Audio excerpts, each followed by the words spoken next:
Olá, meus alunos, tudo bem? Sejam bem-vindos a mais uma aula. Hoje, a aula do curso de Física, exatamente na parte de trabalho e energia. Vamos começar na primeira parte, a parte de trabalho e potência.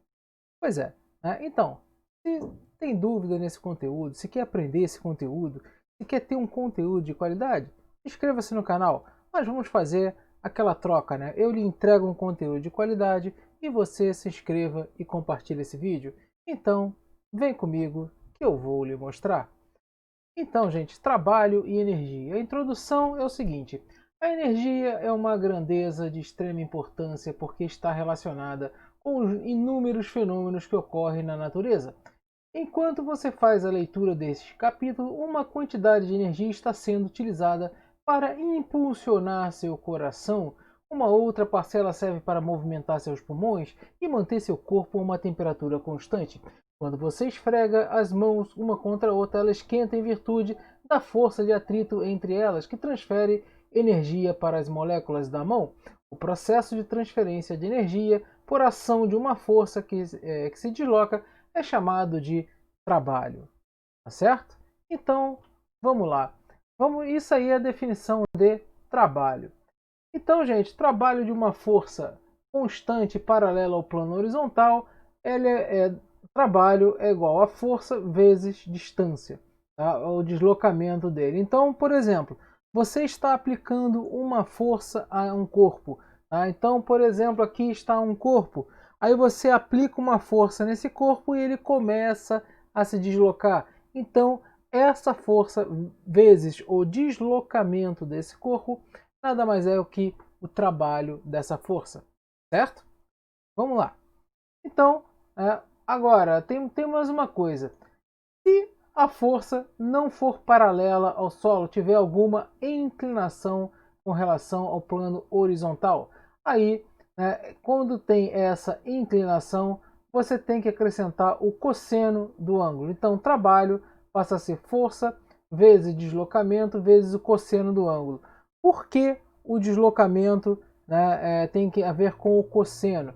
Porque quando você faz nas linhas ortogonais, você vai decompor se a força ela está numa situação onde ela tem uma componente horizontal e uma componente vertical. Então, quando você vai decompor essa força no eixo horizontal e no eixo vertical, somente a componente horizontal dessa força vai fazer com que ela se desloque no plano horizontal, tá certo? Então, aí você entra com a fórmula do cosseno, lembrando que o cosseno, tá, do ângulo ele é o cateto adjacente a ele, né? Cateto adjacente sobre a hipotenusa. Então seria F cosseno F, né? O Fx no caso seria F cosseno do ângulo. Então F cosseno do ângulo vezes a distância, tá certo? Continuemos aqui. Unidades de medida. O deslocamento D é medido em metros no sistema internacional. A força é medida em Newton no sistema internacional. E o trabalho, né, o work, né, Wzinho, tem gente que gosta de usar a letra tal, mas eu gosto do work. É medido em joule, né, no sistema internacional, ou joule. Joule, tá bom, tanto faz. Então, trabalho de uma força variável. Agora a força não é mais constante, mas você consegue colocar ela, num gráfico onde a força aumenta, com o passar da distância. Então, gente, se a força aumentar com o trabalho da distância, o trabalho é numericamente igual à área do gráfico força-distância, tá certo? Então, bem tranquilo. Aqui no caso seria a área de um triângulo, tá? Se a força ela fosse também uma força constante, daria a mesma coisa, só que uma constante, o gráfico seria o quê? Uma linha paralela ao eixo, tá? Por quê? Porque a força não iria variar. Aqui varia porque a força está aumentando. Trabalho da força-peso, né? Força-peso é massa vezes gravidade. Então, o trabalho da força-peso é a força vezes a distância. A distância, no caso, é o que? É a altura, né? Já que a gravidade tem um sentido para baixo. Agora, preste atenção numa coisa que chegou a hora de eu falar o seguinte. Aqui nós estamos vendo mais ou menos. Por que mais ou menos e na outra força não teve mais ou menos? Sim, pode ter. O que é esse mais e esse menos? Quando o trabalho for positivo, ele está no sentido, né, da orientação da trajetória. A força realizada está no sentido da orientação da trajetória. Então, no caso aqui, a força-peso, o trabalho da força-peso está caindo, né? Então, se ela está caindo, o sentido da orientação da trajetória seria realmente a gravidade para baixo. Então, né, o trabalho é positivo. Agora, quando você tem um objeto e você suspende esse objeto, você levanta esse objeto, o trabalho da força-peso ele é negativo, porque ele está indo contra a trajetória.